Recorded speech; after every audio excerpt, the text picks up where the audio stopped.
Hello, everybody. Thank you for joining us again today. Today in 13% Don't Play, we're going to talk to Justin, who's going to tell us about his experiences being in the Black diaspora of America and play and what that looked like and meant like for him and the family values that were communicated and still practiced then and now today around play, culturally and personally. And like, did you get to go outside and play? So, welcome, Justin. You want to tell us a little bit about yourself, where you Sure. grew up? Absolutely. Hello, everybody. I'm excited to join the podcast. My name is Justin Michael Emanuel. I'm 30 years old. I live in Boston, Massachusetts, and my family is from Hartford, Connecticut. At least that's where I grew up in Hartford, Connecticut, so not that far away. Culturally, my family is from Trinidad and Tobago. My parents immigrated here in the late 80s, I want to say, like mid late 80s. I am one of four. I have three sisters, two older and one younger. Myself and my sister above me and the sister below me were all born here in the United States. And my eldest sister was born in Trinidad, and she immigrated here when she was super young, maybe like I think 4 or 5 or something like that. Um, so yeah, I guess that's a little bit about me and where I'm from. I have a background in photography, and I currently work in higher education as well. So that might inform a little bit about how I think about things too. Those are great. Those are great ways for us to see you as we get talking. So, first question is, how did your family view play? How was it communicated or presented or offered to you? Was it a necessity, luxury, reward? So it really depends.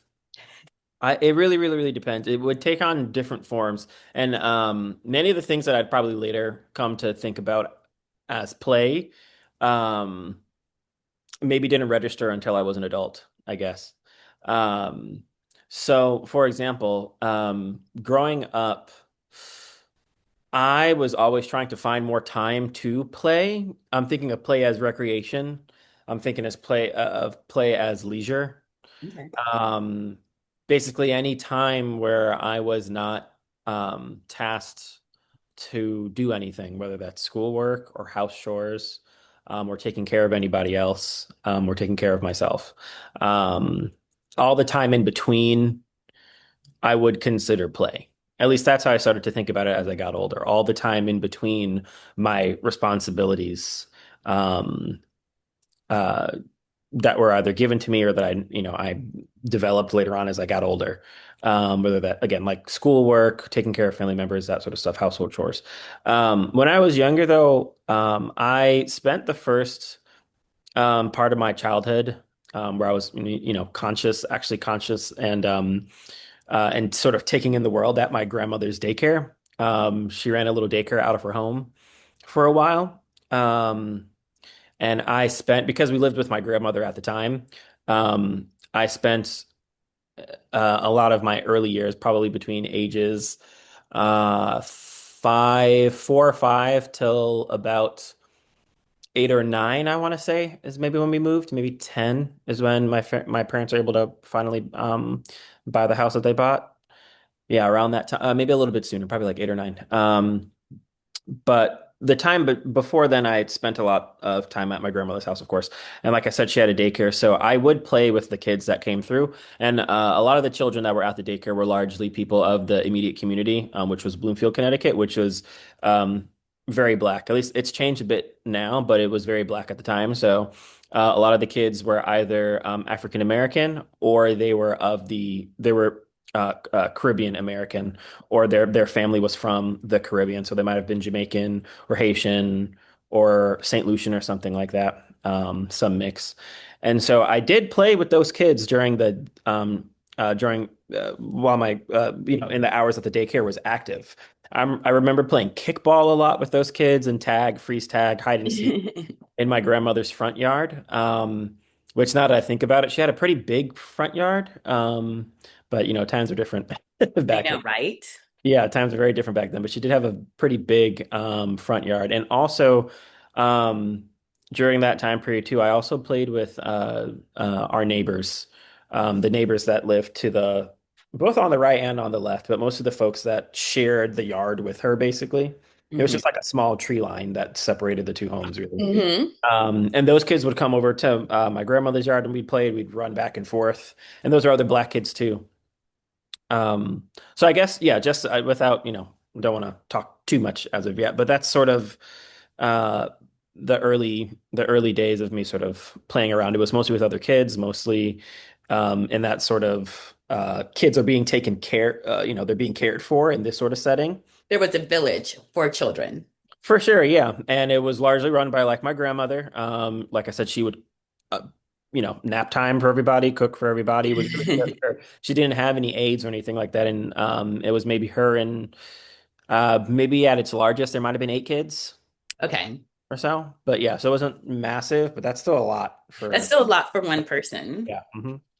So you were stating like in the down times, in the quiet times that you would play, but you maybe have a different vision or perspective about it right now. So what did you consider play? What was play? How did it look for you at that time? And then in reflection, what are you recognizing? Yeah.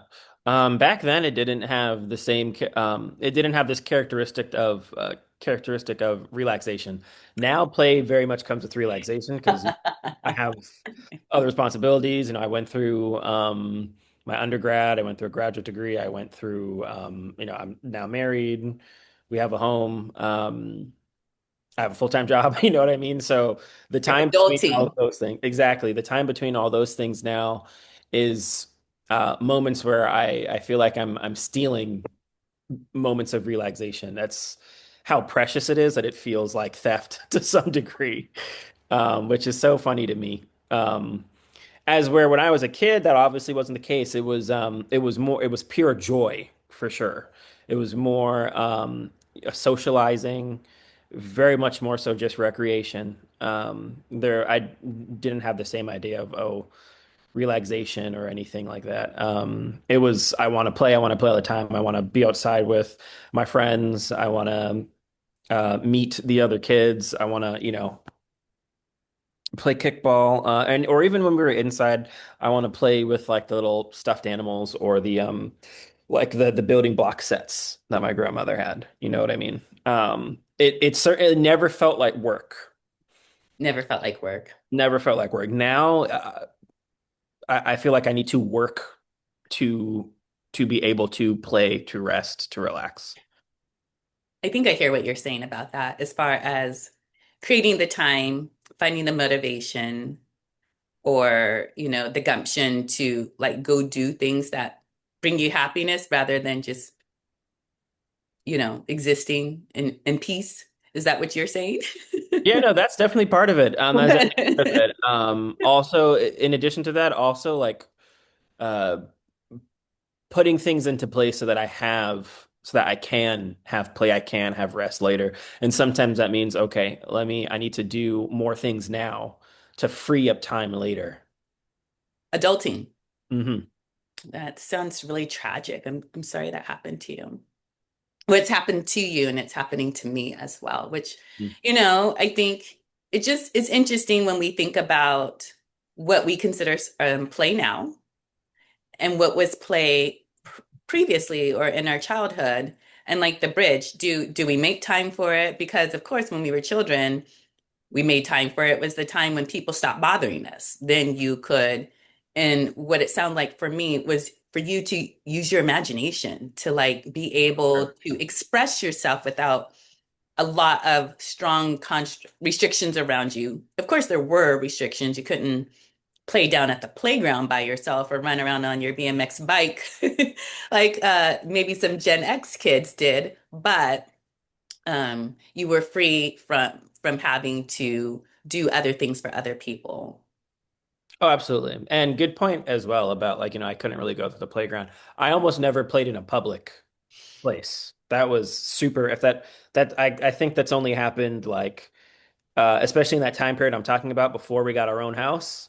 That maybe happened once that I can remember. Otherwise, it was always in the sanctuary of my grandmother's home and backyard where familial eyes were mostly on me. Do you know what I mean? So I was certainly not allowed, like, and there was a park up the street from our house that we could walk to. and I could only go to that park if I was with cousins. There is an area just for cousins. So talk more, speak more about your cousins and the friendships or the play. I think that cousins are pretty pivotal in the Black experience Oh as yeah, far as so I'm gonna say the word cousins and then you talk. Cousins. sure. So I have a big family. My dad was one of I think 10 or 9, and my mom is one of five, 5 or 6. Oh, Hmm. I'm wrong. She's actually one of there's 5 girls and 2 boys. She's one of 7. Sorry. So my family's big, and um I don't have as strong of a relation with many of my cousins on my father's side, though I do know them. Most of them were in Trinidad during the times that I was growing up. But most of my mom's family was here though. Okay. When I'm speaking to my cousins, I'm largely speaking about my mom's side of the family, Hmm. and of which I had many. So again, so while I and my sisters were living in my grandmother's house during my early childhood,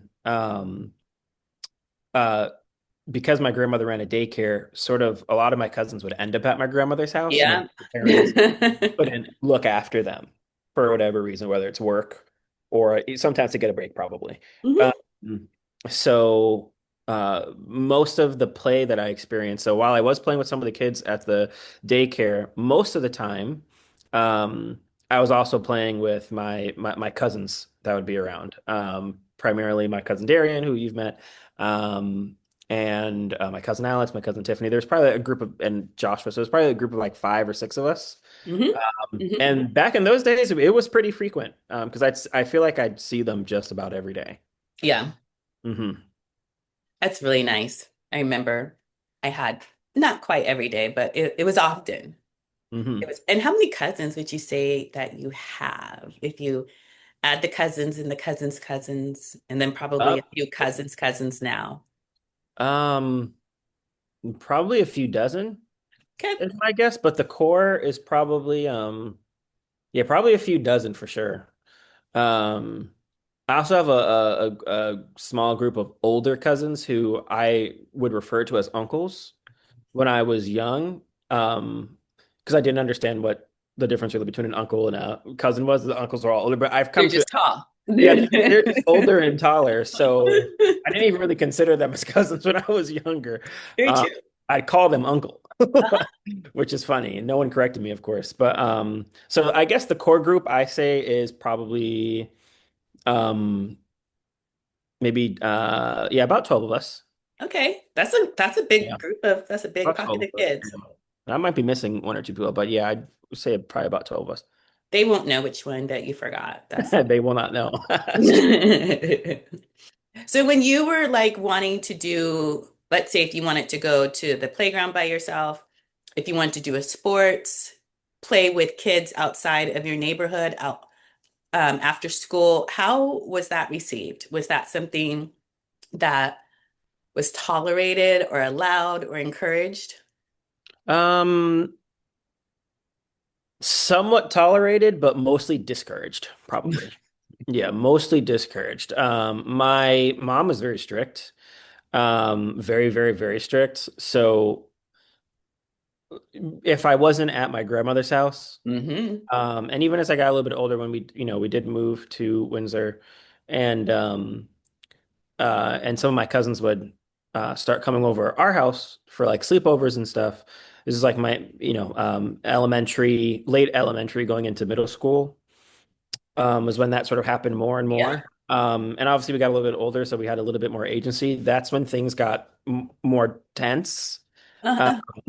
Because when we got to that age, I could feasibly disobey my mom and not always get caught. Is the thing that definitely created some issues, but it was mostly discouraged. Like I said, my mom was very strict and mostly just wanted to keep us safe. So she did not ever really encourage me to play with kids at school, to play or hang out with kids at school, even up when I was in middle school and I was making other friends from the Hmm. school I was in, and they'd invite me to their homes. Um, I used to get into big trouble with my mom because I'd be like, "Oh yeah, I can come over," because I might have asked my dad Uh-huh. like that. My parents were divorced at that point, so I may have asked my dad, not thinking that I'm going behind my mom's back, but just because he was the parent that he worked at where I went to middle school. Oh, okay. I would just ask him because he was. It was a natural part of the environment. Exactly. Now I wasn't always necessarily trying to go around my mother's back. I did that more when I realized that her answer was very consistently no. But there are also times where I asked my mom, and because she's so busy with other things, she used to work like a dog, like crazy. She might have told me yes in that moment, not really listening to what I was asking or understanding that this would mean I'd be away from the house. Uh-huh. And then when it came time for me to like carpool with somebody, she would be pissed. She'd be livid. Um, yeah, to the point where she would remove me from some of those places. But anyhow, yeah, so it wasn't really encouraged. I think it was a safety thing. I know we've talked about this a little bit before. I think some of it may have also been like a classist sort of thing. My family is very much we grew up when they got here, we were certainly poor. Yeah. Early part of my life when we were living with my grandmother, certainly around that poverty line. I don't really have a sense of how deep we may have been in it. I know there were certainly nights where there was not much food to eat. We were all, sharing food. You know what I mean? I wouldn't say it was like abject poverty that I've come to like experience like later on, through meeting other people and being in other environments and whatnot. But it was certainly touch and go for some parts of my childhood for sure. That sort of faded pretty quickly, and then I think once both my parents sort of figured out what working in the United States was really, really like, Yeah. which did take them a couple years, I think, to like really lock down stable jobs and where my mom was not pregnant. Yeah. Um, uh, that's when I feel like we were probably like lower working class Okay. majority of my childhood into my teenage years until um, I was probably maybe like 15 or 16, then I would say, okay, we're still very much working class, but it was not as much of a struggle as it was when I Yeah. was beforehand. But so I think I'm saying all that because I think it has something to do with my mom's approach to how we would navigate social situations. There are some people she would certainly not want me to hang out with, and I never really figured out if it was a safety thing or if it was because she didn't like them, or it's because like I wouldn't necessarily say we lived in the hood or anything like that, but we weren't in, it wasn't like we were in, a super affluent middle class, super safe place. You know what I mean? Like, if I did manage to get outside to play with friends, I knew that once the sun started to set, Yep. I needed to get my ass home Soon. very soon. You don't Mhm. even want her to look for you. No, absolutely not. No, that's a big no. No, I don't want her to call. No. Phone as I got older, I don't want her to call or I don't none of that because then it's a problem. So some of it may have been a class thing, to some degree, and like don't associate with Mm-hmm. those kids. Uh, Yes.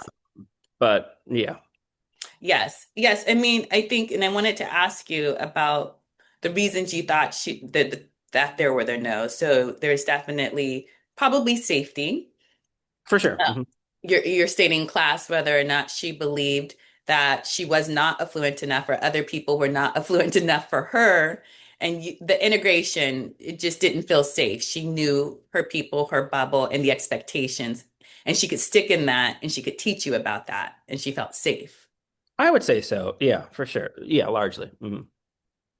And then, so then what did and what something that came up for me when you were speaking is when you're talking about money and play, one of the things I thought of was like, what did birthdays look like in friends or cousins, celebrations, or play around celebrations of you?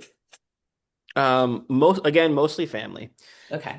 I only ever had one like big birthday in my life, that I can really remember. Um, and that I was super young. I think I was turning 6.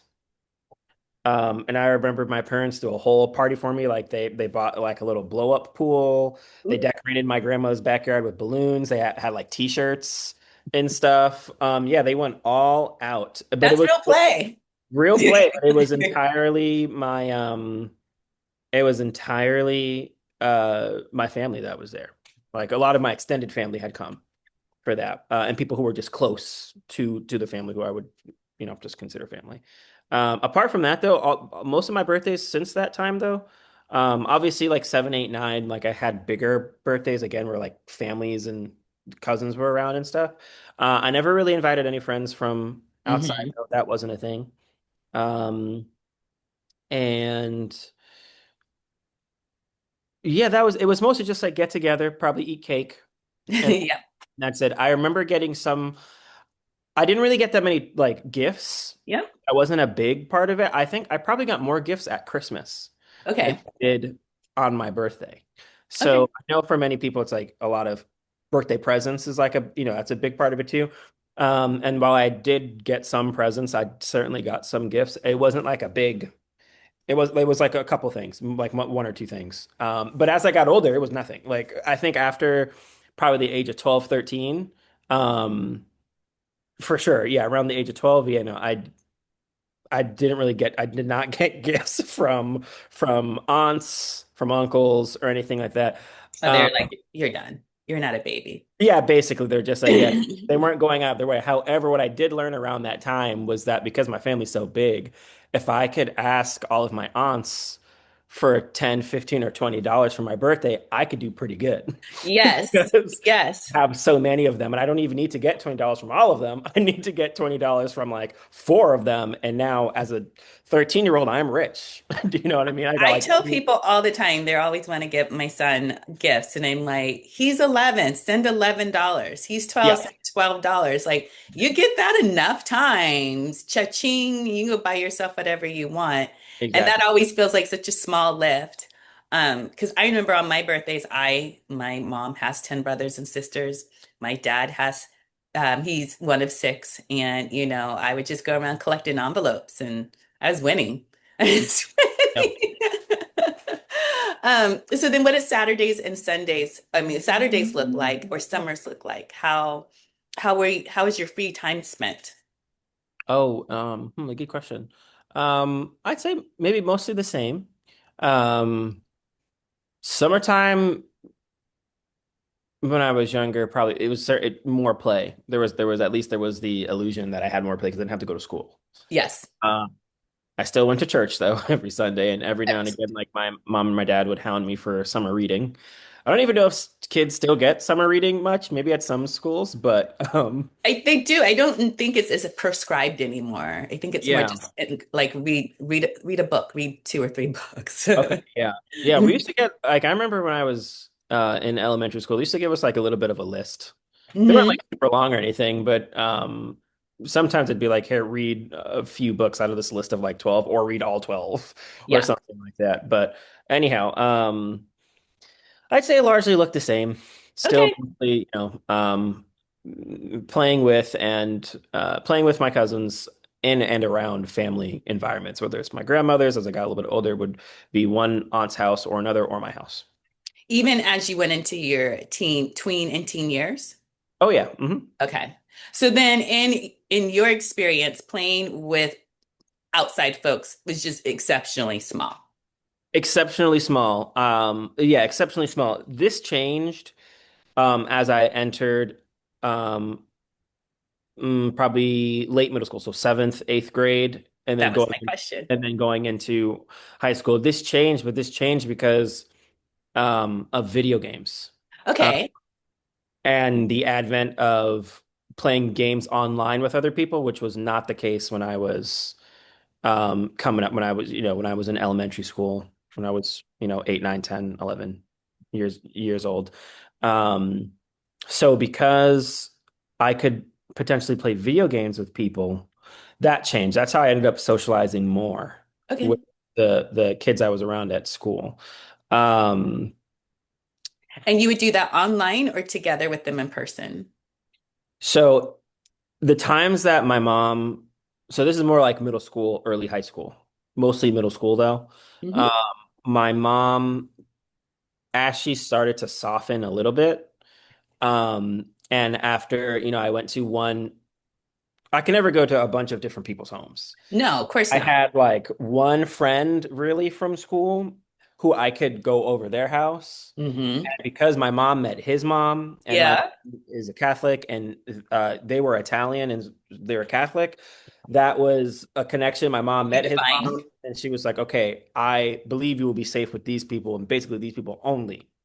So I was allowed to go over his house, and I would go over his house more frequently as we got as we one became closer, and also we got a little bit older. Yes. I knew him from sixth grade, and then he went to a different school when I started high school. So that 3 year period, I can't remember how old I was in sixth, seventh, and in eighth 12, grade. 13, 11, 12, 13. Probably, yeah. I would have been 1 year older because I had repeated the third grade, so I was always 1 year older than the kids in my class. But um, so yeah, so anyhow, around that time, so it would first start being at their house because I didn't have the same game systems that they had. No. Um, I didn't because yeah, they were those are very much luxury items back then. I Hmm. remember my aunt once won two original Xboxes in like a work raffle. She kept one and then she gave one to my other cousin Darian. Um, but because I was at my grandmother's house, even at that time, so much, I was playing it a lot, but there was no online stuff. It wasn't until probably the eighth grade, I think, where my dad was able to buy me the newer Xbox at the time. And I think that was from, he saw like how much we would play these games, like how much I would play those games with the other kids. Uh-huh. And all of my friends were asking my dad, because remember he worked at the school, were asking him if I could get an Xbox because they wanted to play with me. So he was in the background, Ah, well, yes. He's gonna which get my what. mom was not getting. Well, I mean, she doesn't see the value, and she's not a part of the Kool-Aid, and she doesn't see Right, what's right, right. happening, and she doesn't get the pure like intention or joy or play, or this is just what the kids are doing now, and this is Exactly. how my son gets to be. We came here so that he can have some of these experiences. That's true. Yeah. But yeah, so that was some of that. So yeah. So it became more centered around the online gaming consoles, Xbox and PlayStation, that sort of thing. As I entered, seventh grade, eighth grade, and then that got more and more involved for high school. Come high school, that my sophomore year, junior year, senior year, that was probably the primary way I was playing. I wasn't really playing face to face with people as much anymore. Okay. So then once you went into high school, did you do football games, basketball games? Did you play sports? How was what we consider high school play? Um, how did Yeah. you interact in those types of activities? Primarily through sports. These sports. So Did you yeah, play? I played soccer. I played soccer my whole life basically up until college. I stopped like a couple years in college. Um, but yeah, I was playing from one that was one of the games I'd play with the other kids when I was very young, and then I would play on the school's team from middle school onwards. Uh, so in high school, yeah, it was mostly just that. I played frisbee too, ultimate frisbee. Oh, that was fun. I didn't know it was like really a sport. And the spring sport at my school was lacrosse, but that was way too expensive. I could not afford the lacrosse equipment. Soccer is just cleats, really. Yep. So, Soccer's way more than just cleats. I tried out for the soccer team. It is track with the ball. It is, oh my it is track gosh. with the ball. Yeah, that you got that right. That's What, very cheap. where did you go? Are you there?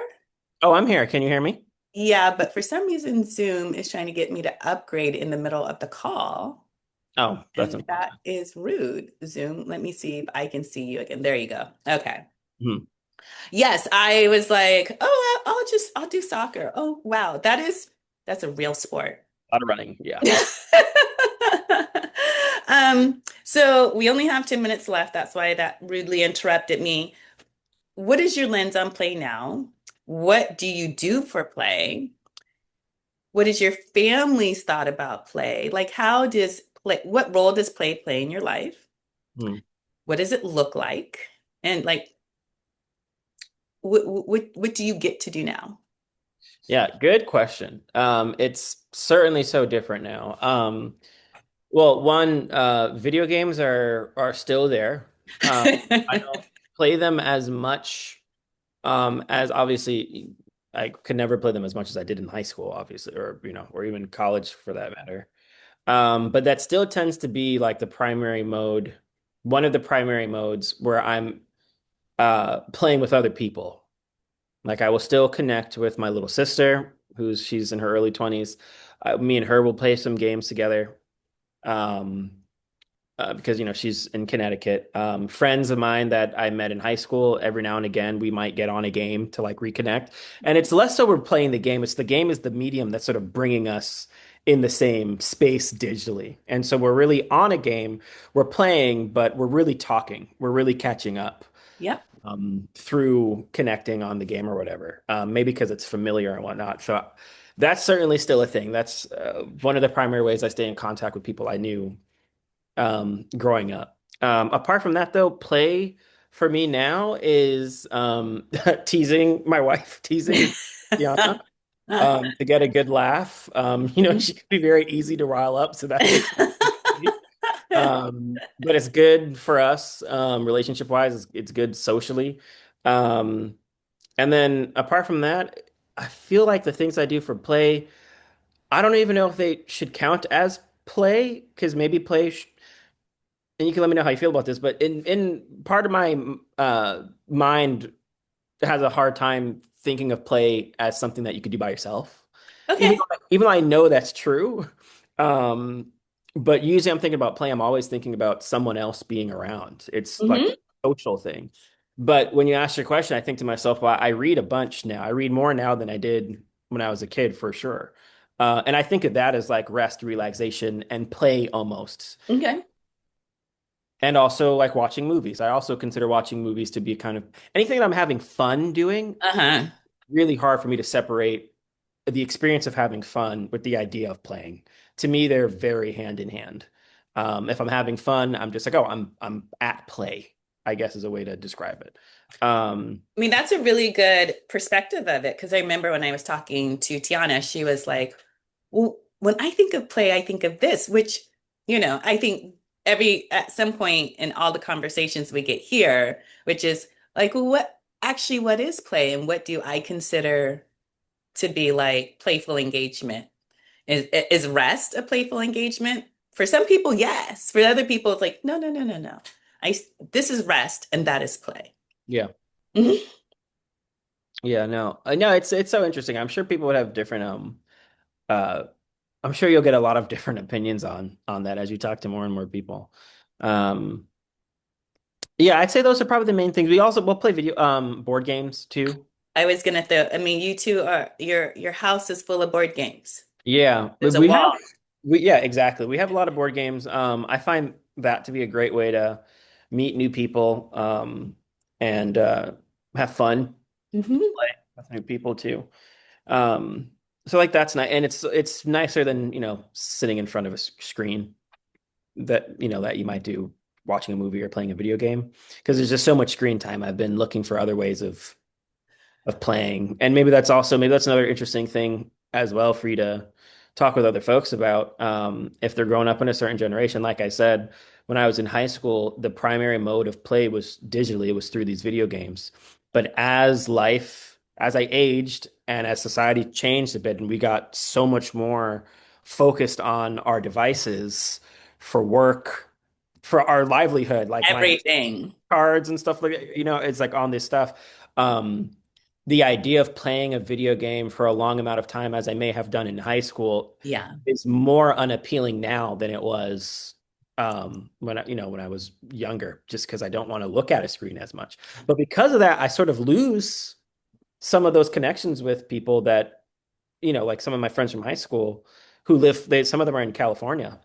I lose a little bit of that connection with them because I'm less willing to um, spend more time on a screen. Yes. Well, when you were saying you were 30 years old and then you were reflecting on like parts of your childhood and I like went to this place in my childhood and then your place was different than mine. I'm like, oh yeah, there's an age gap.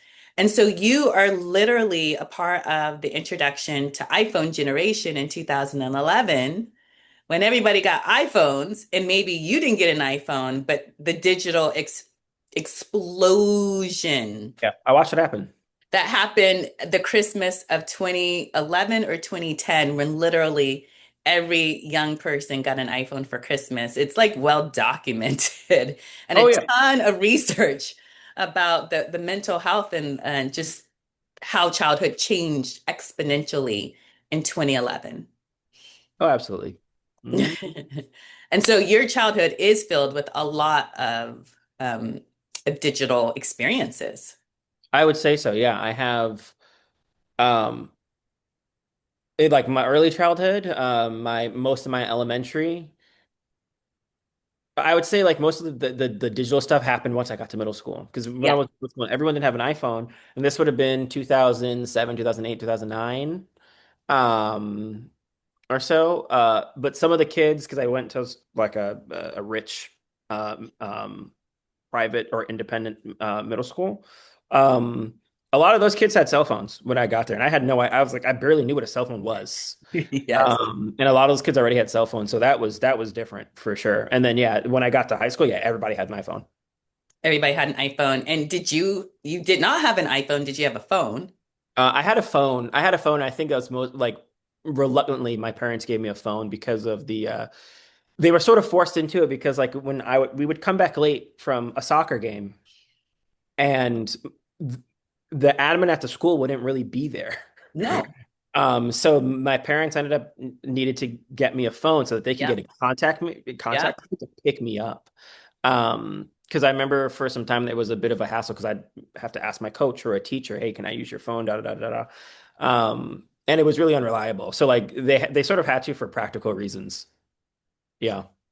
That yeah, I'm be very curious as I continue to have these conversations about that digital wave that happened for some people and at what point in your childhood it happens because it definitely reshaped play.